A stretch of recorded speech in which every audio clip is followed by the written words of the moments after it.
Hello, welcome back to the channel. Today, we're diving right into managing multi-channel marketing using Airtable. First things first, let's start with importing your marketing channel's data into Airtable.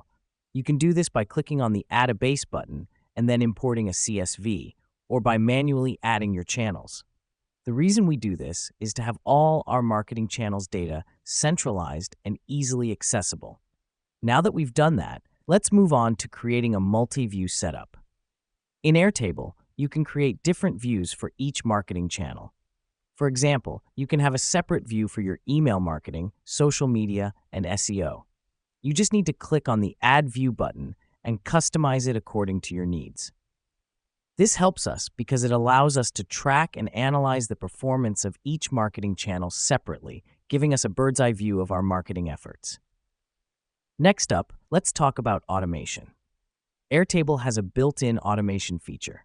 You can set it up to automatically update your records, send you notifications, or even perform tasks based on specific triggers. To set it up, click on the Automations button and then create a new automation. Let me explain why this matters. It saves us valuable time by doing repetitive tasks for us, allowing us to focus on more strategic aspects of our marketing. Finally, let's not forget about reporting. Airtable allows you to generate reports based on your data. Just click on the Apps button and then Add an app. From there, you can add the Chart app to visualize your data. Here's what's happening behind the scenes. This feature transforms your raw data into insightful charts, which can help you make data-driven decisions.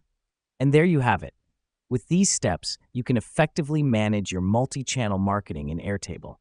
Remember, the key is to keep your data organized, automate as much as you can, and always make decisions based on your data. Thanks for tuning in, and see you in the next one.